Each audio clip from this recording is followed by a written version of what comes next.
Hey guys, ഞാൻ റാസി. നമ്മൾ work start ചെയ്യുന്ന നൈറ്റിലാണ്. നമ്മുടെ സ്വിഫ്റ്റിന്റെ കാറിന്റെ മെയിൻ കംപ്ലൈന്റ് എന്താന്ന് വെച്ച് കഴിഞ്ഞാൽ AC തണുപ്പില്ല എന്നുള്ളതായിരുന്നു. ഇപ്പൊ നല്ല ചൂട് സമയമായതുകൊണ്ട് ഈ കഴിഞ്ഞ വർഷങ്ങളിലേക്കാളൊക്കെ കൂടുതൽ ചൂടാണ് കേട്ടോ. അപ്പം നമ്മൾ അതിന്റെ പ്രോബ്ലം ഓൾറെഡി ഫൈൻഡ് ചെയ്ത് കഴിഞ്ഞു. നമുക്ക് താഴെയുള്ള ഒരു പൈപ്പ് ലൈൻ അവിടെ സ്ക്രാച്ച് ആവുകയാണ്. ഓക്കെ, അത് ഇതിന്റെ ഫിറ്റ്മെന്റ് കറക്റ്റ് അല്ല. അത് മുമ്പ് ചെയ്തിരുന്നവർ കറക്റ്റ് ആയിട്ടല്ല ചെയ്തത്. ഓക്കെ, എന്തായാലും നമുക്ക് സംഭവിക്കാനുള്ളത് സംഭവിച്ചു. നമ്മൾ ഇനി ഈ ഒരു ലൈന് മാറുക എന്നുള്ളതാണ് ഇതിന്റെ ഒരു സൊല്യൂഷൻ. മാത്രമല്ല, ഇത് ഒടിച്ചു മടക്കി ബെൻഡായി പോയിട്ടുണ്ട്. ഏതെങ്കിലും രീതിയിൽ നമുക്ക് ചെറിയ വെൽഡിംഗ് ഒക്കെ ചെയ്ത് ഉപയോഗിക്കാൻ പറ്റാവുന്നതായിരുന്നു. പക്ഷെ ഇതൊക്കെ നിങ്ങൾക്ക് കാണാൻ പറ്റും. ഇതൊക്കെ നമ്മൾ മടങ്ങിക്കഴിഞ്ഞാൽ പിന്നെ അലൂമിനിയം ഹോസ് ആണ്. ഒക്കെ മടങ്ങിക്കഴിഞ്ഞാൽ പിന്നെ നേരെയാക്കി എടുക്കാൻ പാടാണ്. അപ്പൊ നമുക്ക് ടെൻഷൻ ആവേണ്ട കാര്യമില്ല. നമുക്ക് പുതിയത് ഫിക്സ് ചെയ്യാം. പുതിയതിന് 1000 രൂപയാണ് റേറ്റ് വരുന്നത്. പഴയത് റിപ്പയർ ചെയ്യുന്നതിനേക്കാളും ബെറ്റർ ആണ്, നമുക്കറിയാലോ. അപ്പൊ നമുക്ക് പുതിയത് മാറിയിടാം. പ്രഷർ സ്വിച്ച് നമ്മൾ പുതിയത് മേടിക്കുന്നില്ല. കാരണം പ്രഷർ സ്വിച്ച് നമുക്ക് അതിന്റെ കൂടെ പഴയതിന്റെ കൂടെ തന്നെ ഉള്ളത് നമുക്ക് യൂസ് ചെയ്യാം കേട്ടോ. അപ്പം വേറെ പ്രഷർ സ്വിച്ച് റിലേറ്റഡ് ആയിട്ടുള്ള കംപ്ലൈന്റുകളൊന്നും ഈ വാഹനത്തിൽ ഉണ്ടായിരുന്നില്ല. പിന്നെ അത് മാത്രമല്ല, ചില വാഹനങ്ങൾക്ക് ചില ഭാഗങ്ങൾ കംപ്ലൈന്റ് വരുന്നുണ്ട്. അപ്പൊ അങ്ങനെയുള്ള ഭാഗങ്ങളൊക്കെ ആണെങ്കിൽ നമ്മൾ ഒരിക്കലും ഇത് യൂസ് ചെയ്യില്ല കേട്ടോ. നമ്മൾ പുതിയതേ റെക്കമെൻഡ് ചെയ്യുള്ളൂ. പക്ഷെ സ്വിഫ്റ്റിന് ഇതുപോലുള്ള കംപ്ലൈന്റ് തീരെ വരാറില്ല പ്രഷർ സ്വിച്ചിന്റെ. അതുപോലെ തന്നെ നമ്മൾ എയർ ഫിൽറ്റർ ഒക്കെ മാറിയിടണം. കാരണം നമുക്ക് ഈ വാഹനം സ്റ്റാർട്ട് ചെയ്ത് നോക്കണം AC യുടെ റിസൾട്ട് എങ്ങനെയുണ്ടെന്ന്. അതിന് ശേഷമായിരിക്കും നമ്മൾ മറ്റു വർക്കുകളിലേക്ക് പോവുക. ഓക്കെ, ബ്രേക്സിന്റെ കാര്യങ്ങൾ കാണിച്ചു തരാം. നമ്മുടെ ഡ്രമ്മിലൊക്കെ സ്ക്രാച്ച് വീണിട്ടുണ്ട്. റിയർ ആണ്. ഓക്കെ, അതുപോലെ തന്നെ കാലിപ്പറിന്റെ പിന്നാണ്. പിന്നിലൊക്കെ ഇതുപോലെ കാണാൻ പറ്റുമോ, ടാപ്പൊക്കെ ചുറ്റി വെച്ചിരിക്കുകയാണ്. ഇത് വളരെ ഡേഞ്ചർ ആണ്. കാരണം ഇത് സ്റ്റക്ക് ആയി കഴിഞ്ഞാൽ പിന്നെ നമ്മുടെ വീല് ചൂടാവാൻ തുടങ്ങും. പല പ്രശ്നങ്ങളും വരും. ബ്രേക്ക് പാഡ് പെട്ടെന്ന് തീർന്നു പോകും. അപ്പം വണ്ടിക്ക് മൈലേജ് കുറയും. കാരണം വണ്ടിയെ കറക്റ്റ് പ്രോപ്പറായിട്ട് മൂവ് ചെയ്യിക്കില്ല. ഓക്കെ, അങ്ങനെയുള്ള പല പ്രശ്നങ്ങളും വരും. ഇത് റിയർ ബ്രേക്സ് ആണ്. റിയർ ബ്രേക്സിന്റെ കണ്ടീഷൻ എന്ന് പറഞ്ഞാൽ നിങ്ങൾക്ക് കാണാൻ പറ്റും. അവിടെയൊക്കെ ഷൂ സ്റ്റക്ക് ആയിരിക്കും കേട്ടോ. അത് നമ്മൾ ബ്രേക്ക് പെഡലിൽ നിന്ന് കാലെടുത്താലും ബ്രേക്ക് ഷൂവിന് ആ ഒരു ഫ്ലെക്സിബിൾ ആയിട്ട് മൂവ് ചെയ്യാൻ വേണ്ടി പറ്റുന്നില്ല. അപ്പം ഈ ഭാഗങ്ങളൊക്കെ നമുക്ക് പേപ്പർ ചെയ്ത ശേഷം ഗ്രീസ് കൊടുക്കണം. അപ്പൊ എന്നാൽ മാത്രമേ ഉള്ളൂ ആ ബ്രേക്കിംഗ് എന്ന് പറയുന്നത് കറക്റ്റ് ഫ്ലെക്സിബിൾ ആവുള്ളൂ. അത് നമ്മൾ പുതിയൊരു വാഹനം ബ്രേക്ക് ചെയ്യുമ്പോൾ കിട്ടുന്ന സെയിം ആ ഒരു സ്മൂത്ത്നെസ് നമുക്ക് കിട്ടണം. ഇപ്പൊ നമ്മൾ നമ്മുടെ ഡ്രമ്മ് ലേറ്റിൽ നിന്ന് പോളിഷ് ഒക്കെ ചെയ്ത് വന്നിട്ടുണ്ട്. ഓക്കെ, അപ്പം നമുക്കിനി ചെയ്യാനുള്ള കാര്യങ്ങൾ എന്ന് പറഞ്ഞു കഴിഞ്ഞാൽ ഞാൻ നിങ്ങളെ പാർട്സ് ഒക്കെ ഒന്ന് കാണിച്ചു തരാം കേട്ടോ. നമ്മൾ റീപ്ലേസ് ചെയ്യാൻ വേണ്ടി പോകുന്ന പാർട്സ്. 2 വാഹനങ്ങൾ ഒരേ സമയം പണി നടന്നുകൊണ്ടിരിക്കുന്നുണ്ട്. ഒരു അൾട്ടോയും ഉണ്ട്. അൾട്ടോയുടെ വീഡിയോ ഇതിന്റെ പുറകെ തന്നെ വരുന്നതായിരിക്കും. ഓക്കെ, കാലിപ്പർ പിന്നൊക്കെ നമ്മൾ 2 വാഹനത്തിനും മേടിച്ചിട്ടുണ്ട് കേട്ടോ. ബ്രേക്ക് പാഡ് നമ്മൾ TVS ആണ് യൂസ് ചെയ്യുന്നത്. ഓക്കെ, അപ്പം നമ്മൾ ചില പാർട്സുകൾ നമ്മൾ വേറെ ബ്രാൻഡ് യൂസ് ചെയ്യാറുണ്ട് കേട്ടോ. ഈ TVS എന്നൊക്കെ പറഞ്ഞു കഴിഞ്ഞാൽ ഇവര് തന്നെയാണ് ഈ മാരുതിക്കൊക്കെ പാർട്സ് ഉണ്ടാക്കി കൊടുക്കുന്നതാണ് പറയുന്നത്. ഓക്കെ, അപ്പം നമ്മൾ ഇതുപോലെയുള്ള പാർട്സുകളൊക്കെ നമ്മൾ യൂസ് ചെയ്യുന്നുണ്ട്. ഓക്കെ, ഇനി ഈ വീൽ സിലിണ്ടർ ആണ് നമ്മൾ ചേഞ്ച് ചെയ്യാൻ വേണ്ടി പോകുന്നത് കേട്ടോ. വീൽ സിലിണ്ടർ എന്ന് പറഞ്ഞു കഴിഞ്ഞാൽ ഇത് ലീക്കായി തുടങ്ങിയിട്ടുണ്ട്. അപ്പൊ നമ്മൾ ഇപ്പം തന്നെ ഇത് മാറിയില്ലെങ്കിൽ എന്താ സംഭവിക്കാന്ന് വെച്ച് കഴിഞ്ഞാൽ ബ്രേക്ക് ഫെയിൽ ആയി പോകാൻ ചാൻസ് ഉണ്ട്. അപ്പം നമ്മൾ വലിയ രീതിയിലുള്ള ഏതെങ്കിലും ലോങ് ഡ്രൈവ് കാര്യങ്ങളൊക്കെ പോവുകയാണെങ്കിൽ ബ്രേക്ക് ഹീറ്റ് ആവും. ഹീറ്റ് ആയി കഴിഞ്ഞാൽ വീക്കായ സ്ഥലത്ത് ലീക്ക് വരും. അപ്പോൾ ഡേഞ്ചർ ആണ്. അപ്പം നമ്മൾ അതൊക്കെ മാറ്റി പ്രോപ്പർ ആയിട്ടുണ്ട്. അപ്പം നല്ല പ്രോപ്പർ ആയിട്ടുള്ള രീതിയിൽ നമ്മൾ സെറ്റ് ചെയ്തിട്ടുണ്ട് കേട്ടോ. അപ്പം നമുക്ക് ഈ ബ്രേക്ക് ഷൂ ഒക്കെ കാണാൻ വേണ്ടി പറ്റും. പഴയ ബ്രേക്ക് ഷൂ കുറെ കാലം കൂടെ നിൽക്കേണ്ടതായിരുന്നു കേട്ടോ. പക്ഷെ ആ ഒരു ഭാഗം സ്റ്റക്ക് ആയതുകൊണ്ടാണ് ഇത് തീർന്നു പോകാൻ കാരണം എന്ന് ഞാൻ ഊഹിക്കുന്നു. ഓക്കെ, നിങ്ങളുടെ അഭിപ്രായം താഴെ കമന്റ് ചെയ്യണം. ഓക്കെ ഗൈസ്, അപ്പോൾ അതുപോലെ തന്നെ വീൽ സിലിണ്ടർ സ്റ്റക്ക് ഇല്ലായിരുന്നു കേട്ടോ. ഓക്കെ, വീൽ സിലിണ്ടർ സ്റ്റക്ക് ഇല്ലാതെയും ഇതുപോലെ തീർന്നു പോകണമെങ്കിൽ ഈ ഒരു ഷൂ അവിടെ സ്റ്റക്ക് ആയിരിക്കണം. ഓക്കെ, അപ്പം ഇത് ഓപ്പോസിറ്റ് സൈഡാണ്. 2 സൈഡും ഇപ്പം ബ്രേക്കിന്റെ കാര്യം പറയുകയാണെങ്കിൽ ഈ വാഹനത്തിന്റെ A to Z പുതിയ ബ്രേക്ക് ആട്ടോ. A to Z പുതിയ ബ്രേക്കാണ്. അപ്പം ബ്രേക്കിന്റെ ഭാഗത്തേക്ക് ഇനി ഒരു 10-20,000 കിലോമീറ്റർ നമ്മൾ ചിന്തിക്കേ വേണ്ട. കാരണം ആ ഒരു കിലോമീറ്റർ കഴിഞ്ഞ ശേഷം മാത്രം നമുക്ക് ഇതിന്റെ ബ്രേക്കിനെ കുറിച്ച് ചിന്തിച്ചാൽ മതി. പാഡൊക്കെ നമ്മൾ പുതിയതാണ് ഇട്ടിട്ടുള്ളത്. അത് മാത്രമല്ല, നമ്മൾ TVSന്റെ പാഡാണ് യൂസ് ചെയ്യുന്നത്. നല്ല ലൈഫുള്ള പാഡാട്ടോ. ഓക്കെ, അപ്പം കാലിപ്പർ പിന്നെല്ലാം തന്നെ മാറി. അപ്പം ഇതൊക്കെ നമ്മൾ ചെയ്യുന്ന ചെറിയ ചെറിയ കാര്യങ്ങളാണെങ്കിൽ പോലും ഇതൊക്കെ ചെയ്യുമ്പോഴാണ് വാഹനത്തിന് പെർഫെക്ഷൻ വരുള്ളൂ. ഓക്കെ, അപ്പം എനിക്ക് നടക്കാൻ പോകുന്ന കാര്യങ്ങൾ എന്ന് പറഞ്ഞു കഴിഞ്ഞാൽ നമ്മൾ പ്രതീക്ഷിക്കാത്ത കാര്യങ്ങൾ. അതായത് ഇതിന് ഓണർ പറഞ്ഞിരുന്നു കൂളന്റ് കുറച്ചായിട്ട് കുറയുന്നുണ്ട്. അപ്പൊ അതൊന്ന് ചെക്ക് ചെയ്യാൻ വേണ്ടി പറഞ്ഞിരുന്നു. അപ്പൊ നമ്മൾ എന്ത് ചെയ്തു, ഓക്കെ, ഇതിന്റെ ബേസിക് ആയിട്ട്, അതായത് സ്റ്റാർട്ടിംഗ് പോയിന്റ് മുതൽ ചെക്ക് ചെയ്ത് തുടങ്ങി. സ്റ്റാർട്ടിംഗ് പോയിന്റ് തന്നെ നമുക്ക് ഇതിന്റെ പ്രശ്നം കണ്ടുപിടിക്കാൻ കഴിഞ്ഞു കേട്ടോ. ഓക്കെ, അതായത് നമ്മൾ ഈ ഒരു ക്യാപ്പ് നമ്മൾ വാഹനം സ്റ്റാർട്ട് ചെയ്ത് കുറച്ച് കഴിഞ്ഞ് ക്യാപ്പ് തുറക്കുമ്പോൾ ഒരു ഗ്യാസ് റിലീസ് ആവുന്ന ഒരു സൗണ്ട് കേൾക്കും. ഓക്കെ, അപ്പൊ ആ ഒരു സൗണ്ട് ഇതിൽ വരുന്നില്ല. അപ്പം നമുക്ക് ഞാൻ ആ ഒരു ക്യാപ്പ് ഞാൻ അഴിച്ചെടുത്തു. ഞാൻ ചെക്ക് ചെയ്ത സമയത്ത് ആ ഒരു ക്യാപ്പിന് ചെറിയ പ്രശ്നം ഉണ്ടായിരുന്നു. ഓക്കെ, അതുകൊണ്ട് തന്നെ നമ്മൾ എന്ത് ചെയ്തു, ഇതിലെ വെള്ളമായിരുന്നു റേഡിയേറ്ററിൽ ഉണ്ടായിരുന്നത്. ഇത് കുറയുന്നതുകൊണ്ട് തന്നെ ഇതിന്റെ ഓണർ ഇതിൽ വെള്ളം ഒഴിച്ചു കൊടുക്കുകയായിരുന്നു. അങ്ങനെ ഒഴിച്ചൊഴിച്ച് ഇതിനകത്ത് വെള്ളമായി. അപ്പൊ നമ്മൾ അതെല്ലാം തന്നെ ഫ്ലഷ് ചെയ്തു, ഡ്രെയിൻ ചെയ്തു. ഓക്കെ, അപ്പം ഈ ഒരു ക്യാപ്പിന്റെ കംപ്ലൈന്റ് ഞാൻ നിങ്ങൾക്ക് കാണിച്ചു തരാം കേട്ടോ. അതായത് ഈ ക്യാപ്പിൽ ഒരു ഓറിങ് വരും. ഈ ഓറിങ് ശരിക്കും പറഞ്ഞു കഴിഞ്ഞാൽ കുറെ വർഷങ്ങളായിട്ട് ഉപയോഗിച്ച് അതിന് തേയ്മാനം വന്നു. അപ്പൊ അതിന് ക്രാക്ക് വന്നിട്ട് ആ ഒരു സൈഡിലൂടെയാണ് ഈ വെള്ളം ലീക്ക് ആവുന്നത്, പ്രഷർ ലീക്ക് ആവുന്നത് കേട്ടോ. അപ്പൊ നമ്മളത് സോർട്ട് ഔട്ട് ചെയ്തു. കാരണം നമ്മൾ പുതിയ ഒരു ക്യാപ്പ് മേടിച്ചു. ഡെൻസോയുടെ സെയിം ബ്രാൻഡിന്റെ ക്യാപ്പാണ് നമ്മൾ മേടിച്ചത്. ഈ പ്രത്യേകം ശ്രദ്ധിക്കേണ്ട കാര്യം, എൻജിൻ കൂളിംഗ് സിസ്റ്റം ഇതുപോലെയുള്ള കാര്യങ്ങൾ ഒക്കെ നിങ്ങൾ ഒരിക്കലും തന്നെ റിസ്ക് എടുക്കരുത്. ദയവേത് ഒറിജിനൽ പാർട്സ് മാത്രം നിങ്ങൾ ആഡ് ചെയ്യണം. കാരണം ജെനുവിൻ പാർട്സിന് മാത്രമേ ഉള്ളൂ ഇതുപോലെയുള്ള സ്ഥലങ്ങളിൽ പ്രോപ്പറായിട്ട് വർക്ക് ചെയ്യാൻ വേണ്ടി പറ്റുള്ളൂ കേട്ടോ. ആഫ്റ്റർ മാർക്കറ്റ് ആണെങ്കിൽ ഒരുപാട് ഹീറ്റൊക്കെ വരുമ്പോൾ അത് ഫെയിൽ ആയി പോകാൻ ചാൻസ് ഉണ്ട്. ഇപ്പൊ നമ്മൾ ക്യാപ്പ് കറക്റ്റ് ആയിട്ട് ലോക്ക് ആയിട്ടുണ്ട് കേട്ടോ. പിന്നെ നമുക്ക് ടെൻഷനും ഇല്ല. ജെനുവിൻ ആവുന്ന സമയത്ത് നമുക്ക് ടെൻഷനേ ഇല്ല, പേടിക്കാനില്ല. അങ്ങനെ അത് കഴിഞ്ഞപ്പോഴാണ് അടുത്ത ലീക്ക് കണ്ടത്. ഓക്കെ, നമുക്കറിയാവുന്ന കാര്യമാണ് ഈ കൂളിംഗ് സിസ്റ്റം എന്നൊക്കെ പറഞ്ഞു കഴിഞ്ഞാൽ ഇതൊരിക്കലും ലൈഫ് ലോങ് ഫിറ്റ്മെന്റ് അല്ല. അതായത് കമ്പനി ഒരിക്കലും പറയുന്നില്ല നിങ്ങൾ ഈ കൂളിംഗ് പൈപ്പുകളും റേഡിയേറ്റർ ഹോസുകളൊന്നും ആജീവനാന്തം മാറാതെ നിങ്ങൾക്ക് ഓടിക്കാമെന്നൊന്നും കമ്പനി പറയുന്നില്ല. കാരണം ഇതൊക്കെ എന്ന് പറഞ്ഞു കഴിഞ്ഞാൽ ആ ഒരു സർവീസ് ചെയ്യുന്ന സമയങ്ങളിൽ നമ്മൾ ചെക്ക് ചെയ്ത ശേഷം എന്തെങ്കിലും പ്രശ്നം ഉണ്ടെങ്കിൽ അത് മാറിക്കളയണം. അല്ലെങ്കിൽ നമ്മൾ വഴി കിടക്കേണ്ടി വരും, വണ്ടി ഓവർ ഹീറ്റ് ആവും, എഞ്ചിൻ പണിയാവും. ഓക്കെ, അപ്പം ഈ ഒരു ഹോസിന്റെ താഴ്ഭാഗം നിങ്ങൾക്ക് കാണാൻ പറ്റും ക്രാക്ക് ആയിരിക്കുന്നത്. അതുവഴിയാണ് ലീക്ക് വന്നത്. കാരണം നേരത്തെ ഈ ഒരു ലൈനിൽ പ്രഷർ നിൽക്കുന്നില്ലായിരുന്നു കേട്ടോ. ഇപ്പൊ നമ്മൾ പുതിയ ക്യാപ്പ് ഇട്ടപ്പം ലൈനിൽ പ്രഷർ നിൽക്കാൻ തുടങ്ങി.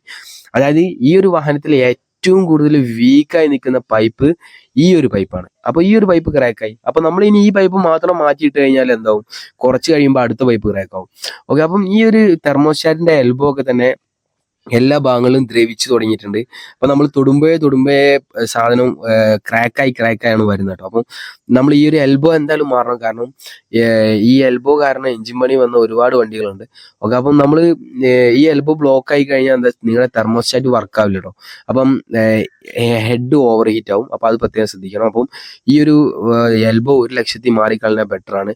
ഈ ഒരു ഹോസിന്റെ വില എന്ന് പറഞ്ഞാൽ ആകെ 18 രൂപയുള്ളൂ.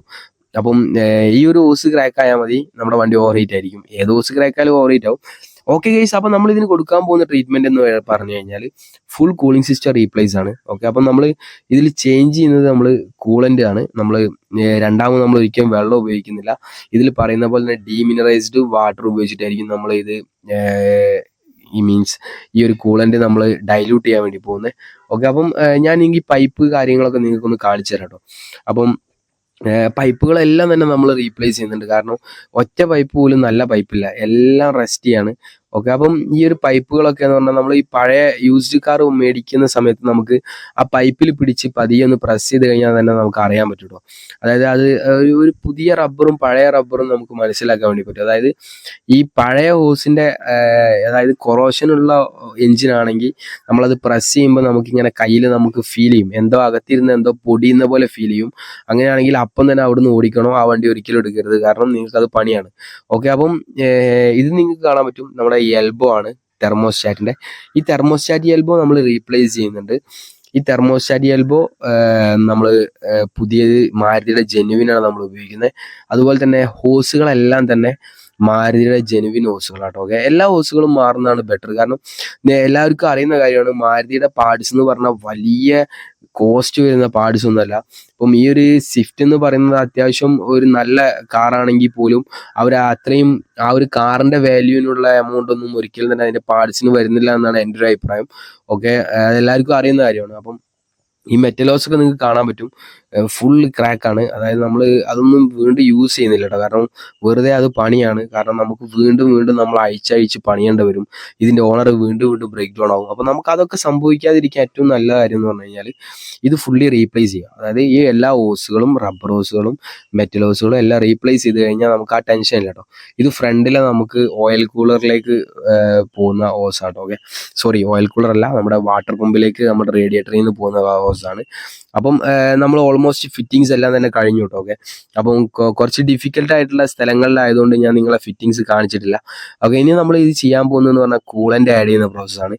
കൂളൻ്റ് നമ്മൾ ഒരിക്കലും തന്നെ വളരെ സ്പീഡായിട്ട് നമ്മൾ കൂളൻ്റ് ഒഴിക്കരുത്. കാരണം ഇതൊരു വലിയ സിസ്റ്റമാണ്, കൂളിംഗ് സിസ്റ്റം. അപ്പം ഇതിൻ്റെ അകത്തെ എല്ലാ സ്ഥലങ്ങളിലേക്കും എയർ ബബിൾസ് കാര്യങ്ങളൊക്കെ ക്ലിയർ ആയിട്ട് ഫില്ലാവണമെങ്കിൽ നമ്മൾ മെല്ലെ മെല്ലെ വേണം ഒഴിച്ചു കൊടുക്കാൻ. അപ്പം ഞാൻ ആ ഒരു ഫ്രീ കിട്ടുന്ന ടൈമിൽ ഞാൻ എന്ത് ചെയ്യുന്നുണ്ട്, ബാക്കി ഫിറ്റിങ്സ് എല്ലാം തന്നെ ഫിനിഷ് ചെയ്യുന്നുണ്ട്.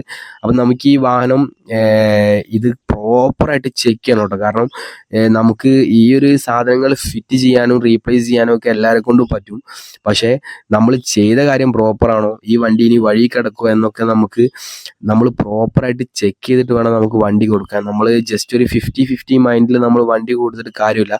കാരണം നമുക്ക് തന്നെ 100% കോൺഫിഡൻസ് ആയിരിക്കണം, ഓക്കെ ഈ വാഹനം എവിടെയും കൊണ്ടുപോകാൻ പറ്റും, ഇത് ഓക്കെ ആണെന്ന് നമുക്ക് തോന്നണം. അപ്പം നമ്മൾ ആ ഒരു രീതിയിൽ ഒരു വാഹനം എങ്ങനെയാണോ നമ്മൾ ചെക്ക് ചെയ്യുന്നത് എന്നുള്ളതും കൂടെ നിങ്ങളെ കാണിക്കുന്നതായിരിക്കും. അതിലെ ഒരു വാഹനം ബ്രേക്ക് ഡൗൺ ആവുന്ന മെയിൻ കാര്യമാണ് കൂളിംഗ് സിസ്റ്റം. അതായത് നമ്മളിപ്പം ലോങ് ഡ്രൈവ് ഒക്കെ പോകുന്ന സമയത്ത് നമുക്ക് കാണാൻ വേണ്ടി പറ്റും. ഓക്കെ, ഇപ്പം ഏറ്റവും കൂടുതൽ ട്രെൻഡിങ് ആയിട്ടുള്ള റൂട്ടാണ് നമ്മുടെ മസിനഗുഡി ഊട്ടി റൂട്ടൊക്കെ. അപ്പം നിങ്ങൾ ആ റൂട്ടിലേക്ക് പോയി കഴിഞ്ഞാൽ നിങ്ങൾക്ക് കാണാൻ പറ്റും വഴി നീളെ വണ്ടികളൊക്കെ ബോണറ്റും തുറന്നു വെച്ച് പുകയൊക്കെ വന്ന് അങ്ങനെ നിൽക്കുന്നത് കാണാൻ പറ്റും. ഇതെന്താണെന്ന് വെച്ച് കഴിഞ്ഞാൽ മെയിനായിട്ട് ഈ ഒരു കൂളിംഗ് സിസ്റ്റമാണ്, ഓവർ ഹീറ്റിംഗ് ആണ് മെയിൻ പ്രശ്നം. അപ്പം നമ്മൾ ഈ ഒരു വാഹനത്തിന്റെ ഈ ഒരു സ്വിഫ്റ്റ്, റിഡ്സ്, എർട്ടിക ഈ കാറ്റഗറിയിലെല്ലാം വരുന്ന വാഹനങ്ങൾ, അതുപോലെ ബ്രസ്സ, ഇതിൻ്റെയൊക്കെ കൂളിംഗ് സിസ്റ്റം എങ്ങനെയാണ് വർക്ക് ചെയ്യുന്നത് എന്നുള്ളത് നിങ്ങൾക്ക് പ്രോപ്പറായിട്ട് കാണിച്ചു തരാം. ഇതിൻ്റെ റേഡിയേറ്റർ ഫാൻ നമുക്ക് എങ്ങനെ ചെക്ക് ചെയ്യണം എന്നൊക്കെ നമ്മൾ സ്കാനർ ഉപയോഗിച്ചിട്ടാണ് നമ്മൾ ചെക്ക് ചെയ്യുന്നത്. ഓക്കെ, അപ്പോൾ ഇനി നമുക്ക് ബാക്കിയുള്ള കൂളൻറ്റും കൂടെ ഫില്ല് ചെയ്യണം. അതുപോലെ തന്നെ ഗൈസ്, നമ്മൾ എഞ്ചിൻ ഓയിൽ നമ്മൾ ഇതിൻ്റെ ചേഞ്ച് ചെയ്യുന്നുണ്ട്. കാരണം എഞ്ചിൻ ഓയിൽ കുറച്ച് സമയമായിട്ടുണ്ട് മാറിയിട്ട്. അപ്പോൾ എഞ്ചിൻ ഓയിലും കൂടെ മാറിയേക്കാം. എന്തായാലും ഈ വാഹനം എന്നൊക്കെ പറഞ്ഞു കഴിഞ്ഞാൽ കണ്ടിന്യൂസ്ലി ഓട്ടമുള്ള വാഹനം കേട്ടോ. കാരണം അത്രയും കിലോമീറ്ററുകൾ ഓടുന്ന വാഹനമാണ്. അപ്പം നമ്മൾ ആ ഒരു രീതിയിലുള്ള കെയറിംഗ് ആണ് നമ്മൾ എല്ലാ വാഹനങ്ങൾക്കും കൊടുക്കുന്നത്. ഓക്കെ, ഇപ്പൊ നമ്മുടെ സ്കാനർ നമ്മൾ കണക്ട് ചെയ്തിട്ടുണ്ട്. ഏകദേശം പറഞ്ഞു കഴിഞ്ഞാൽ 62°C നമുക്കിപ്പോൾ ടെമ്പറേച്ചർ ആയിട്ടുണ്ട്, നമ്മുടെ കൂളൻ ടെമ്പറേച്ചർ. അതുപോലെ മറ്റൊരു കാര്യം എന്ന് പറയാനുള്ളത്, ഈ ഒരു ഗിയർ ലീവർ ബുഷ് ഇത് നിങ്ങൾ കണ്ടിന്യൂസ്ലി നിങ്ങൾ ഒരു 20,000 കിലോമീറ്റർ കൂടുമ്പോഴും മാറിയിട്ട് കൊടുക്കണം കേട്ടോ. കാരണം അല്ലെങ്കിൽ ബ്രേക്ക് ഡൗൺ ആവും. കാരണം ഈ വാഹനം വഴി കിടക്കാൻ ഏറ്റവും കൂടുതൽ ചാൻസ് ഉള്ള ഒരു സാധനമാണിത്. കാരണം നമ്മൾ ട്രിപ്പൊക്കെ പോകുന്ന സമയത്ത് ഈ ഒരു കംപ്ലൈൻ്റ് ഒക്കെ വന്നു കഴിഞ്ഞാൽ പിന്നെ 3rd ഗിയറും 4th ഗിയറും മാത്രമേ ഉണ്ടാവുള്ളൂ. അപ്പം നമ്മൾ പെട്ടുപോട്ടോ. കാരണം നമുക്ക് വണ്ടി അങ്ങനെ ഓടിക്കാൻ പറ്റില്ല. അങ്ങനെ നമ്മൾ ആ ഒരു കണ്ടീഷനിൽ വണ്ടി ഓടിച്ചു കഴിഞ്ഞാൽ വണ്ടിയുടെ ക്ലച്ചും കൂടെ തീർന്നു പോകും. അപ്പം പിന്നെ നമുക്കൊരു 10,000 രൂപയുടെ പണിയും കൂടെ വേറെ എക്സ്ട്രാ വരും ഈ ഒരു 15-20 രൂപയുടെ ബുഷ് കാരണം. അപ്പം അതും കൂടെ നിങ്ങൾ പ്രത്യേകം കെയർ ചെയ്തോളൂ. ഓക്കെ, അപ്പോൾ നമ്മൾ ഇതെല്ലാം റീപ്ലേസ് ചെയ്തു. ഓക്കെ, നമുക്കിനി ടെമ്പറേച്ചറിലേക്ക് തന്നെ തിരിച്ചു വരാം. ഓക്കെ, ഇപ്പം ഏകദേശം 75°C നമുക്ക് വന്നിട്ടുണ്ട്. 91 ആയി, 92. ഓക്കെ, അപ്പോൾ നമ്മൾ ഇത് പ്രോപ്പറായിട്ട് നമ്മൾ ഇതിൻ്റെ അടുത്ത് തന്നെ ഇരിക്കണം കേട്ടോ. കാരണം നമുക്ക് ഈ ഫിറ്റിങ്സിനേക്കാളും പണിയാണ്, ഫിറ്റിങ്സിനേക്കാളും കൂടുതൽ സമയം നമ്മൾ ചിലവാക്കണം ഈ ഒരു കാര്യം ചെക്ക് ചെയ്യാൻ വേണ്ടിയിട്ട്. അതാണ് ഏറ്റവും വലിയ കാര്യം. ഓക്കെ, ഇപ്പം 96 ആയി. ഗൈസ്, ഇതിൻ്റെ റേഡിയേറ്റർ ഫാൻ 98 ആവുന്ന സമയത്താണ് ഓൺ ആവുക, 98°C. അപ്പം നിങ്ങൾ വെള്ളമാണ് നിങ്ങൾ ഉപയോഗിക്കുന്നെങ്കിൽ നിങ്ങളൊന്ന് ആലോചിച്ച് നോക്കുക. അതായത് 100°C വെള്ളം തിളയ്ക്കും കേട്ടോ. അപ്പം 100°C ബോയിൽ ആവുകയാണെങ്കിൽ നിങ്ങളുടെ വെള്ളമാണ് ഒഴിക്കുന്നെങ്കിൽ അത്രയും ഡേഞ്ചറാണ്. അതുകൊണ്ടാണ് കമ്പനി പറയുന്നത് എൻജിൻ കൂളൻ്റ് യൂസ് ചെയ്യണം എന്നുള്ളത് കേട്ടോ. ഓക്കെ, കൂളൻ്റ് ഡിസ്റ്റിൽഡ് വാട്ടറുമാണ് യൂസ് ചെയ്യേണ്ടത്. ഗൈസ്, ഇപ്പോൾ നമ്മുടെ റേഡിയേറ്റർ ഫാൻ ഓൺ ആണ് കേട്ടോ. Okay, radiator fan 98°C on ആവും. അത് മാത്രമല്ല താഴേക്കും വരും. താഴേക്ക് വന്നു കഴിഞ്ഞാൽ ഒരു 90 ആ റേഞ്ചിലൊക്കെ എത്തുന്ന സമയത്താണ് നമ്മുടെ ഫാൻ ഓഫ് ആവുന്നത്. പിന്നെ മറ്റൊരു അത്ഭുതം എന്താണെന്ന് വെച്ച് കഴിഞ്ഞാൽ, ഇത് ഞാൻ അറിയാത്തവർക്ക് വേണ്ടിയിട്ടാണ് കേട്ടോ പറയുന്നത്. ഓക്കെ, അപ്പോൾ ഇത് എല്ലാ ദിവസവും ഈ ഒരു വാഹനം സർവീസ് ചെയ്യുന്ന ആളുകൾക്കൊക്കെ ഇതെല്ലാം അറിയുന്ന കാര്യമാണ്. പക്ഷേ നമ്മൾ ഈ വാഹനം ഒരുപാട് ഇഷ്ടപ്പെടുന്നവർക്ക് വേണ്ടിയിട്ടാണ് ഈ ഒരു ഡീറ്റെയിൽസ് ഒക്കെ പറയുന്നത്. ഓക്കെ, ഇപ്പോൾ ഈ ഒരു 90ലേക്ക് വരുന്ന സമയത്ത് ഈ ഒരു റേഡിയേറ്റർ ഫാന് ഗൈസ് ഓഫ് ആവുന്നുണ്ട്. ഓക്കെ, അപ്പം നമ്മൾ ഇതുപോലെയുള്ള കാര്യങ്ങളൊക്കെയാണ് നമ്മൾ കൂടുതൽ ഫോക്കസ് ചെയ്യുന്നത് കേട്ടോ. ഓക്കെ, അപ്പം നിങ്ങൾക്ക് ഇപ്പോൾ കാണാൻ പറ്റും റേഡിയേറ്റർ ഫാൻ ഇപ്പോൾ ഓഫാണ് കേട്ടോ. അപ്പം വേറൊരു കാര്യം ഞാൻ പറയാൻ വിട്ടുപോയി. ഓക്കെ, ഞാൻ നിങ്ങൾക്ക് ഈ ഒരു AC-യുടെ ഇത് കാണിച്ചു തരാം. ഇപ്പം നമുക്ക് ഏകദേശം 10°C നമുക്ക് ടെമ്പറേച്ചർ കിട്ടുന്നുണ്ട് കേട്ടോ. ഓക്കെ, കുറച്ച് സമയം കൂടെ വെച്ചാൽ ഗേജ് അതിലൂടെ താഴേക്ക് വരും. നമ്മൾ വാഹനം ഓടിച്ചുകൊണ്ടിരിക്കുമ്പോൾ ഒരിക്കലും തന്നെ 90 എബോവ് റേഡിയേറ്ററിൽ ടെമ്പറേച്ചർ കാണിക്കില്ല കേട്ടോ. കാരണം നിങ്ങൾക്ക് കാണാൻ പറ്റും water temperature, radiator engine coolant temperature 88°C മാത്രമേ വരുന്നുള്ളൂ. ഓക്കെ ഗൈസ്, ഇതുപോലെയുള്ള ഇൻഫോർമേറ്റീവ് ആയിട്ടുള്ള ഡീപ്പ് ആയിട്ടുള്ള വീഡിയോസ് കിട്ടാൻ വേണ്ടി നമ്മുടെ ചാനൽ സബ്സ്ക്രൈബ് ചെയ്യുക. Okay guys, thank you for watching.